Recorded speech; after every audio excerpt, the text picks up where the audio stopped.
नमस्कार, आप देख रहे हैं न्यूज़ वन इंडिया और मैं हूं आपके साथ कोमल गंगवार। देहरादून से बात करेंगे खबर की तो बीजेपी अध्यक्ष जेपी नड्डा ने बूथ समिति के साथ बैठक की है। बूथ समिति की बैठक में शामिल होकर कार्यकर्ताओं से नड्डा ने संवाद किया है। विधायक हरवंश कपूर समेत कई विधायक और पार्टी पदाधिकारी भी इसमें शामिल रहे। बता दें, बीजेपी कार्यकर्ताओं ने जेपी नड्डा का फूल मालाओं के साथ स्वागत किया है। तो बीजेपी अध्यक्ष नड्डा ने बूथ समिति की बैठक में पार्टी के हर कार्यकर्ता को इस दौरान बताया है महत्वपूर्ण बीजेपी में परिवार भाव से काम होता है। उन्होंने कहा कि हर कार्यकर्ता का बीजेपी में सम्मान है और परिवार भाव से यहां पर काम करते हैं। देहरादून के शास्त्री नगर में पंडित दीनदयाल उपाध्याय मिलन केंद्र में हुई थी ये बैठक।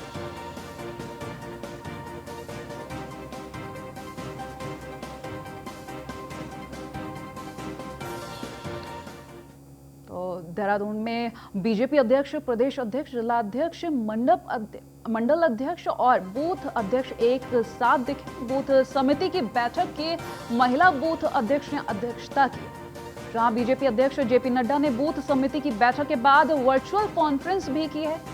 IRDT ऑडिटोरियम में जेपी नड्डा ने वर्चुअल कॉन्फ्रेंस में हिस्सा लिया था। तो ऑडिटोरियम में आयोजित कॉन्फ्रेंस से प्रदेश भर के अध्यक्ष जुड़े हुए थे, जहां कार्यकर्ताओं को आडंबर से बचते हुए समरसता और सामूहिक प्रयासों से काम करना चाहिए, ऐसा जेपी नड्डा ने कहा। ऑडिटोरियम से संचालित किए गए इस कार्यक्रम में जेपी नड्डा ने कोविड काल में उचित प्रबंधन की बात कही है। साथ ही साथ जिस तरीके से देखा जा रहा है, लगातार सरकार की तरफ से कहा जा रहा है कोविड से बचा जाए। इस दौरान ये बैठक हुई है तो पीएम मोदी ने भी कहा कि जान है तो जहान है, इसीलिए जान की हिफाजत पहले की। जेपी नड्डा का कहना है। इस वर्चुअल कॉन्फ्रेंस के बाद नड्डा ने सोशल मीडिया वॉलंटियर्स की भी बैठक ली है। इस ऑडिटोरियम में समय पर बुलंद इरादे के साथ बुलंद फैसला लिया, लॉकडाउन लगाया, बोल्ड डिसीजन लिया और 130 करोड़ की देश को बचा लिया। ये हमको ध्यान रखना चाहिए मित्रों, ये छोटी घटना नहीं है। ये सही नेता और सही पार्टी के कारण होता है। आज भी अमेरिका जानता नहीं है कि जान बहुत महत्वपूर्ण था या जहान महत्वपूर्ण था। आज भी वो फैसला नहीं कर पाए कि हेल्थ इशू है कि इकोनॉमिक इशू है, लेकिन प्रधानमंत्री मोदी जी ने कहा जान है तो जहान है, और इसलिए लॉकडाउन लगाया। तो उत्तराखंड के सीएम त्रिवेंद्र सिंह रावत का बयान सामने आया है। बूथ स्तरीय समिति की संवाद बैठक को लेकर सीएम ने कुछ बात कही। बूथ सबसे मजबूत होना जरूरी है, ऐसा सीएम त्रिवेंद्र ने कहा है। जिस पार्टी के हर बूथ पर कार्यकर्ता खड़े हो वो पार्टी हमेशा मजबूत रहती है, ऐसा सीएम का कहना। अभी राष्ट्रीय अध्यक्ष की मंथन बैठकों का दौर जारी है, इसके बाद आगे की रणनीति बनाई जाएगी। सीएम त्रिवेंद्र का बयान।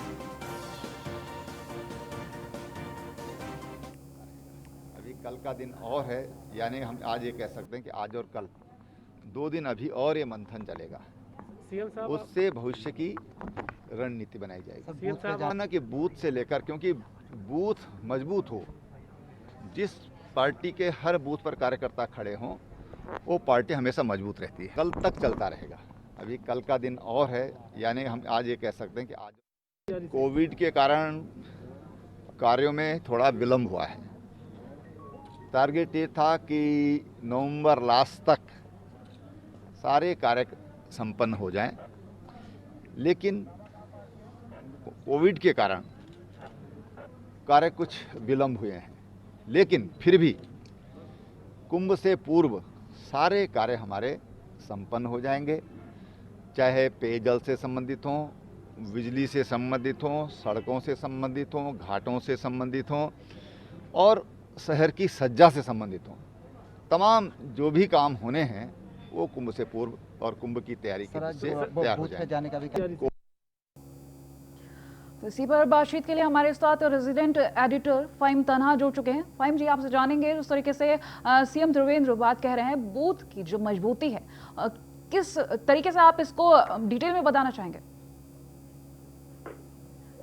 फाइम जी, देखिए, पार्टी संगठन के हिसाब से बीजेपी में 5 स्तरीय समिति है। राज्य स्तर पर राष्ट्रीय अध्यक्ष, प्रदेश स्तर पर प्रदेश अध्यक्ष, फिर जिला स्तर पर जिला अध्यक्ष और मंडल स्तर पर मंडल अध्यक्ष और बूथ स्तर पर बूथ अध्यक्ष।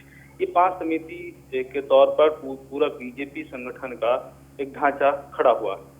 और सबसे निचले स्तर पर पहले पायदान पर इसको कहेंगे बूथ समिति होती है। यानी आप जो वोटर हैं सब जानते हैं कि एक बूथ पर पड़ता है तो सबसे निचली इकाई होती है, सबसे पहली इकाई होती है।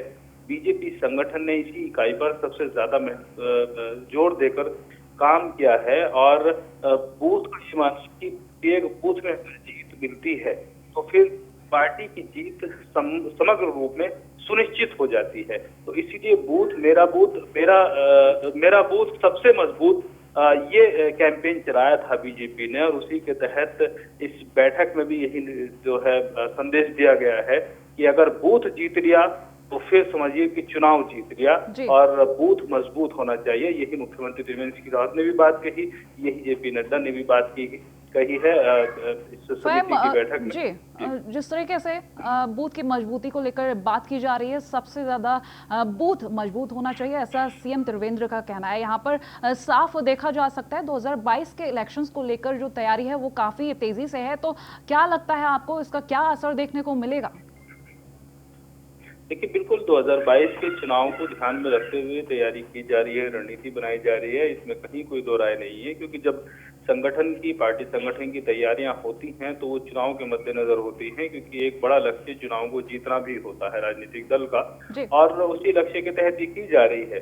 तो बूथ मजबूत करके जो फोकस है आगे के लिए, जाहिर सी बात है कि उसका सकारात्मक प्रभाव की कोशिश की जा रही है और ये कितना मजबूती के साथ आगे बढ़ेगा इस पर और भी फैक्टर काम करेंगे, लेकिन उसी नजरिए से की जा रही है जिसका फायदा बीजेपी और अच्छे तरीके से लेना चाहती है ताकि सरकार रिपीट हो उत्तराखंड में और अच्छे बहुमत के साथ। जी फाहिम, यहाँ पर जानना चाहेंगे, जैसे कि बीजेपी का कहना है कि बीजेपी एक ऐसी पार्टी है जहाँ पर परिवार भाव से काम होता है, सभी कार्यकर्ताओं का, नेताओं का सम्मान होता है और बूथ स्तरीय इस समिति की जो बैठक है, संवाद बैठक, इसको लेकर सीएम ने कई बातें भी कही हैं। तो इसका सीधा जो शुरुआत है देवभूमि से की गई है। एक बड़ा असर 2022 के जो चुनाव है उनमें देखा जा सकता है। आगे इस पे जो चुनाव है, तैयारियां तो लगभग अभी से ही देवभूमि से शुरू हो चुकी हैं, आगे क्या कहना चाहेंगे?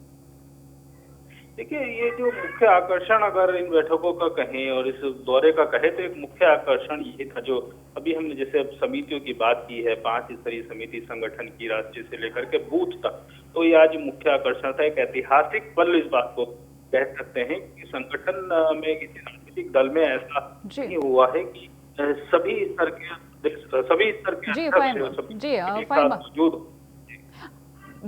फाहिम बने रहिए हमारे साथ, आगे भी हम खबर पे आपसे अपडेट्स लेंगे।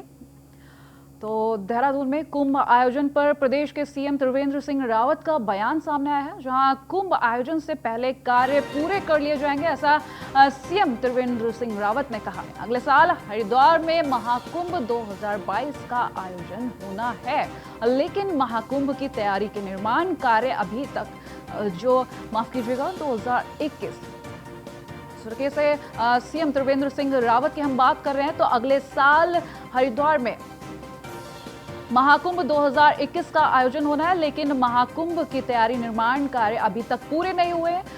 कोरोना संकट के चलते कार्यों की गति कम हुई है। सीएम त्रिवेंद्र सिंह रावत के बयान लगातार सामने आ रहे हैं, लेकिन अब जल्द ही सभी निर्माण कार्य पूरे कर लिए जाएंगे। जो भी रुके हुए निर्माण कार्य हैं, यानी कि जो महाकुंभ 2021 है उसको लेकर जो भी निर्माण कार्य थे, उनके रुकावट थी, वो काम अब पूरे कर लिए जाएंगे, सीएम त्रिवेंद्र सिंह रावत का कहना। कोविड के कारण कार्यों में थोड़ा विलंब हुआ है।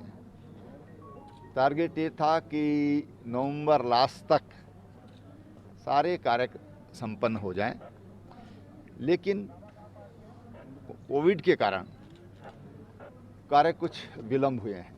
लेकिन फिर भी कुंभ से पूर्व सारे कार्य हमारे संपन्न हो जाएंगे, चाहे पेयजल से संबंधित हों, बिजली से संबंधित हों, सड़कों से संबंधित हों, घाटों से संबंधित हों और शहर की सज्जा से संबंधित हों। तमाम जो भी काम होने हैं वो कुंभ से पूर्व और कुंभ की तैयारी के। यहाँ लौटेंगे फहीम के पास, जानेंगे उनसे जिस तरीके से सीएम त्रिवेंद्र सिंह रावत फहीम कह रहे हैं कि तैयारियां अब तेजी से की जाएंगी। क्या लगता है आपको, कितनी तेजी से ये तैयारियां की जा रही हैं और जो निर्माण कार्य रुका था वो कब तक पूरा होगा? फहीम, देखिए, निर्माण कार्य तो नवंबर में पूरे होने थे कुंभ की तैयारियों को लेकर के, लेकिन अभी जैसा खुद मुख्यमंत्री इस बात को कह रहे हैं कि विलंब हुआ है कोविड के कारण और अभी निर्माण कार्य चल रहे हैं। तो उसमें अभी क्योंकि जनवरी से कुंभ शुरू होना है और समय बहुत ज्यादा नहीं बचा है, तो एक तरीके से कहें कि उनको तेजी के साथ फाइनल टच देने की कोशिश है और सीएम ने इस बात को निर्देश दिए हैं कि जनवरी से पहले पहले वो कार्य पूरे कर लिए जाएं। तो ये थोड़ा विलंब है, लेकिन इसमें दो तरीके के निर्माण कार्य हैं जी। तो स्थायी प्रवृत्ति के हैं और दूसरा अस्थायी प्रवृत्ति के हैं। और चूंकि किसी एक विभाग से नहीं बल्कि लगभग सभी विभागों से जुड़े हुए इसमें काम है, तो जाहिर सी बात है कि वो जो विलंब है वो सभी विभागों के कामकाज को लेकर के थोड़ा असर डाल रहा है। तो फिलहाल मुख्यमंत्री ने निर्देश दिए हैं और कोशिश ये की जा रही है कि जल्द से जल्द इसी महीने ये सभी निर्माण कार्य पूरे कर लिए जाए ताकि जो कुंभ का आयोजन है, जो तैयारियां हैं वो पूरी हो सके और किसी तरीके का कोई अवरोध या कोई परेशानी पैदा ना हो। जी बिल्कुल, यानी कि एक तरीके से पूरी तैयारियां कर ली गई हैं और निर्माण कार्य भी जल्द पूरा हो जाएगा। चलिए, तमाम जानकारियों के लिए बहुत बहुत धन्यवाद फहीम तना। अगली खबर की ओर बढ़ेंगे। देहरादून में किसानों और सरकार के बीच 5वें दौर की वार्ता बेनतीजा रही। जी हाँ, 5वें दौर की जो ये वार्ता हुई थी सरकार और किसानों के बीच, ये बेनतीजा साबित हुई है। उम्मीद थी कि कोई निष्कर्ष निकलेगा, लेकिन कोई भी निष्कर्ष नहीं निकला, जिसके बाद अब 8 दिसंबर को किसान संगठनों की तरफ से भारत बंद बुलाया गया है। ऐसा उम्मीद की जा रही थी कि 5वीं जो वार्ता है, 5वें दौर की वार्ता, उस टाइम पे किसानों और सरकार की जो वार्ता होगी कुछ निष्कर्ष निकलेगा, लेकिन निष्कर्ष के बाद अब कुछ भी निष्कर्ष जब नहीं आया है तो 9 दिसंबर को फिर से वार्ता होगी। ऐसे में भारतीय राष्ट्रीय मजदूर कांग्रेस की बैठक में किसानों के भारत बंद के निर्णय को समर्थन देने का फैसला लिया गया है। वहीं इस बैठक के दौरान इंटर कांग्रेस के प्रदेश अध्यक्ष हीरा सिंह बिष्ट ने कहा है कि सभी ट्रेड यूनियन भी किसानों का समर्थन कर रहे हैं। किसानों के पक्ष में उन्होंने कहा कि केंद्र सरकार की तरफ से लाया गया ये नया कृषि कानून सिर्फ पूंजीपतियों को लाभ पहुंचाएगा। उन्होंने केंद्र सरकार से नए कृषि कानून को वापस लेने की मांग की है। कृषि कानून को, जी हां, नया ये जो कृषि कानून है इसे काला कानून बताया जा रहा है लगातार। रूप से 8 तारीख को हम लोग जगह जगह खड़े रहेंगे। किसानों के ऊपर कोई अत्याचार ना, उनकी आवाज़ को बुलंद करेंगे। कोशिश करेंगे कि हमारे यहाँ सोते ही सारे इंडस्ट्री कारखाने भी सड़कों पर आकर के किसानों के समर्थन में खड़े हो जाएं। इस अत्याचार अन्याय के खिलाफ, अन्नदाता, उसके लिए हम किसी भी सीमा तक जाने को तैयार हैं। 2 गाड़ी के 2 पहिए मजदूर और किसान जिसको मारने का इन्होंने बिल ला करके उनके अधिकारों को छीना, उनके मुंह का निवाले को छीने, ये देश का अन्नदाताओं को जिस तरह से मार रहे, तड़फा बॉर्डर पर पड़े हो, न बारिश में, ठंडे में, पाछार पानी की कर रहे, उनको सुविधा तो क्या देनी थी, लेकिन वो बिल वापस करने की बात नहीं कर रही सरकार। मोदी जी एक शब्द नहीं कर रहे। सबसे बड़ा अफसोस इस बात का कि लाखों किसान दिल्ली घेर कर चारों तरफ पड़े, लेकिन प्रधानमंत्री के मुंह से एक शब्द नहीं निकलेगा। वो इधर उधर की बातें कर रहा, वो मुद्दों से ध्यान हटाने की बात कर रहा। कभी पाकिस्तान की कर दिया, कभी चीन की कर दिया, कभी कोविड की कर दिया। ये कोविड की बात आज याद आ रही तरफ से। तो किसानों का प्रदर्शन लगातार जारी है और समर्थन भी मिल रहा है। वहीं देहरादून में किसानों के समर्थन में कांग्रेस उतर आई है। 8 दिसंबर को किसानों के भारत बंद में कांग्रेस भी साथ देगी। प्रदेश अध्यक्ष ने भारत बंद में समर्थन पर पार्टी नेताओं से बात भी की है। नेता प्रतिपक्ष इंदिरा हृदय, पूर्व सीएम हरीश रावत से फोन पर बात की गई। पूर्व अध्यक्ष किशोर उपाध्याय, उपनेता प्रतिपक्ष करण महारा से फोन पर बात की गई है। कांग्रेस ने प्रदेश स्तर पर भारत बंद का समर्थन का फैसला लिया है। भारत बंद के समर्थन में प्रदेश उपाध्यक्ष सूर्यकांत धस्माना का बयान सामने आया। जी हां, कांग्रेस के अनुषांगिक संगठन भी बंद में साथ देंगे, ऐसा सूर्यकांत धस्माना का कहना है।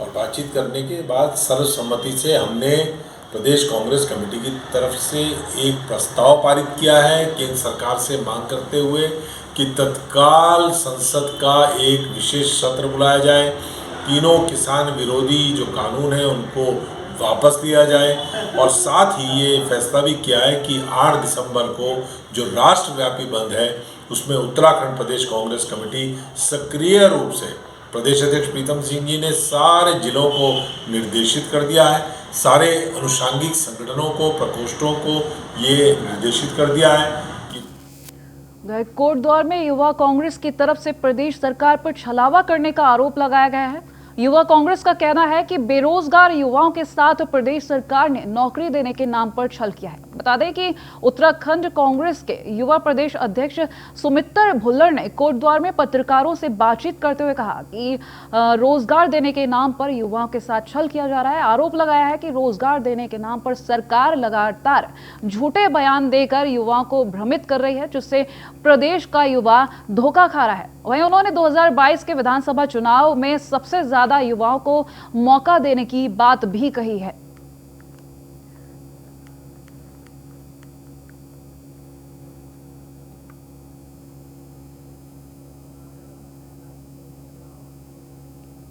खबर है रुड़की से, जहां बीजेपी अल्पसंख्यक मोर्चा के जिला अध्यक्ष का जोरदार स्वागत। पाडली गुर्जर गांव के पूर्व प्रधान बहरोज आलम को मिली जिम्मेदारी। जिला अध्यक्ष का फूल मालाओं से स्वागत किया गया। इस दौरान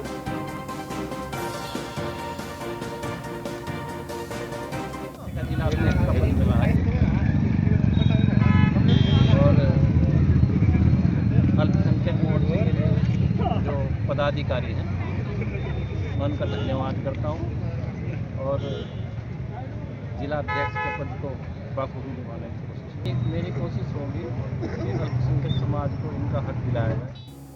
हल्दू चौड़ भारतीय जनता पार्टी ने ओबीसी मोर्चा का विस्तार करते हुए हल्द्वानी लालकुआंपुरी मंडल के लिए नंदन गोस्वामी को अध्यक्ष और अमित गोस्वामी को महामंत्री मनोनीत किया है।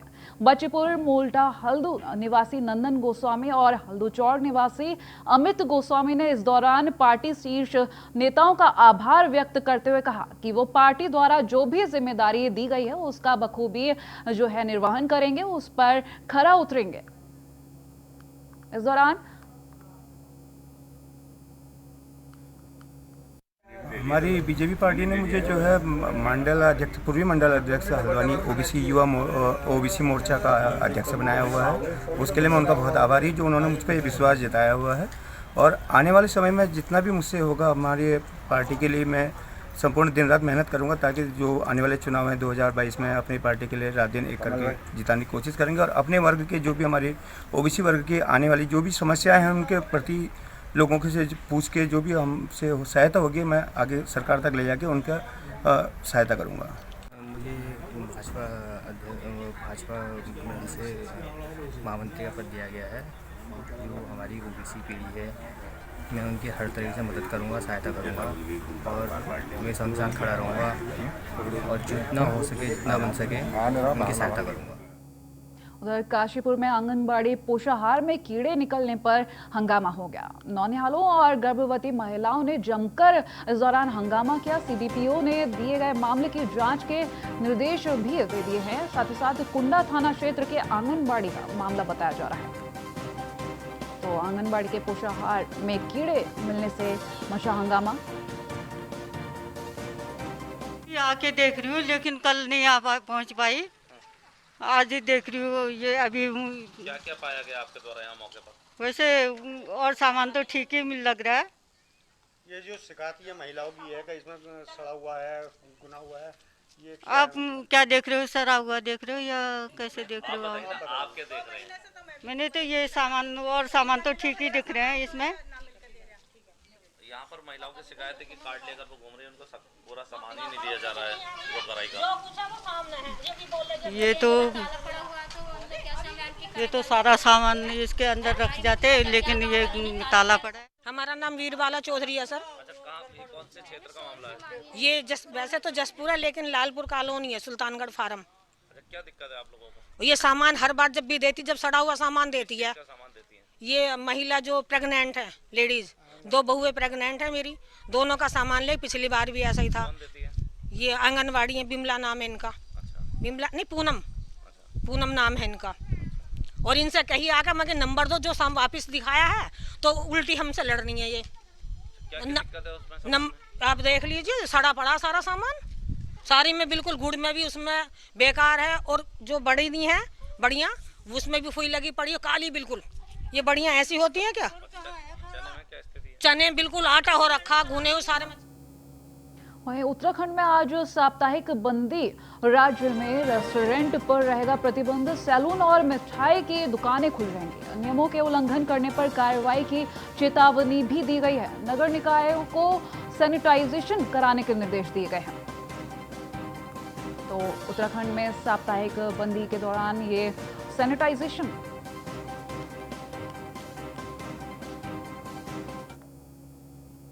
तो फिलहाल इसी के साथ इतना ही। देश और दुनिया की तमाम बड़ी खबरों के लिए देखते रहिए न्यूज़ ऑन इंडिया। नमस्कार।